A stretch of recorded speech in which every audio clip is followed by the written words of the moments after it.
This last weekend, there was a Civil War lecture happening in my area focused on the Invalid Corps. I decided not to attend in person, but would review the lecture via the Zoom link provided. The speaker said he was a historian focusing on the Invalid Corps, so I expected some detailed research. Unfortunately, I was disappointed by the degree of research that I feel is easy to look up and understand. With that, I have picked a few subjects from my list of errors that were misrepresented and will compare them against items from my collection and items found online. One of the errors that stood out is a speaker talked about the distinct uniforms of the Invalid Corps and addressed that if you see an officer anywhere with double stripes down their trousers, that they are a part of the Invalid Corps. This is not true. General Order 158 of 1863 that addresses the uniform of the invalid officers does state pantaloons of sky blue cloth with double stripe of dark blue cloth down the outer seam.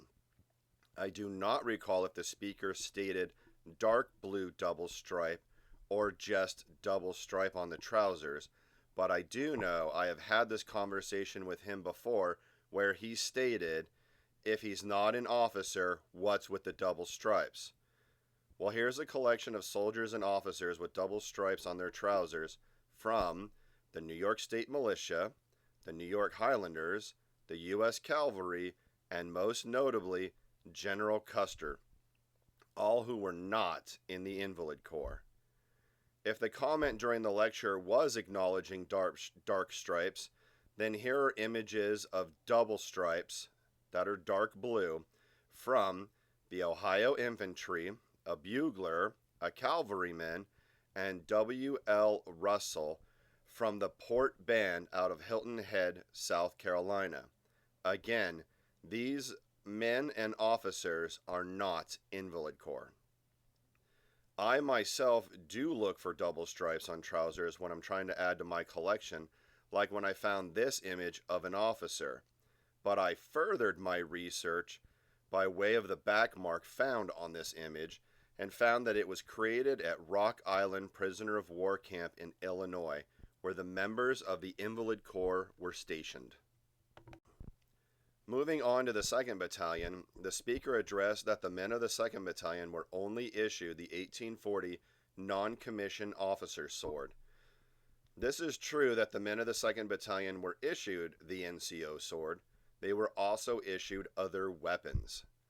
When addressing the weapons of the 2nd Battalion, General Order 212 of 1863 states, the men of the 2nd Battalion will be armed with side arms only. It does not state just swords. In a letter written by Sylvester Rounds, he states, yesterday we were all mustered into one company in the 2nd Battalion Invalid Corps. In a few days, we will get our blue jackets, our swords, and revolvers. The men of the 38th Company 2nd Battalion were issued Savage revolvers, as well as the 11th Regiment Invalid Corps, but the 11th were also issued the Star revolver. The men at Camp Douglas were issued the Pettingill's revolver as shown on this report. John Murphy of the 9th Regiment 2nd Battalion reported that his Lafayette revolver was stolen. The report reads, said John Murphy had his revolver on Sunday morning at inspection on the 18th of October 1863, after which he put it in his knapsack. On the 19th, took it out, cleaned, and put it under his mattress inside the barracks. Went to wash his clothes. It was missing the next morning at Guard March, October 20th, 1863. Another comment from the lecture was how the soldiers of the Invalid Corps were issued unwanted weapons.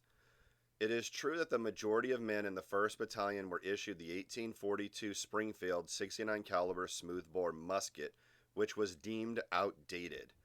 But some units were issued modern firearms, as shown here, where the invalids of the 8th Invalid Corps at Camp Douglas were issued rifled Enfields in 1864. If you understand the weapons from the era, you would know to look for the barrel bands at the end of the muzzle. The 1842 has a large nose cap, where the 1861 and 1863 Springfields and the 1853 Infield have a single band towards the front. Reviewing the images of the Invalid Corps at Grand Review in Washington, D.C., you will see that the men have either the modern Springfield or Infield. The same applies to the Invalids assigned to the hanging of Commander Worse of Andersonville. The men have the modern Springfield or Infield. I'm not positive on the weapons of the Invalids at Ford's Theater, but to me, they again look modern or updated for the era. When I started my journey on researching the Invalid Corps, I did it because the information was not available and I wanted a steady answer. When I deemed I was not going to get a credible answer, I started collecting the original documents to have the information I needed written by the men who were doing it. Any statement I make, I can back up with original items from my collection to verify. Now, not everyone has access to my collection, and no one but me should be using items from my collection because, as it stands, they are mine. That's why I chose a simpler misunderstandings from the lecture that are easy to research and verify via the internet and the Library of Congress. Hopefully this video helps settle the misunderstandings and gives a better understanding as to why I collect the way I do.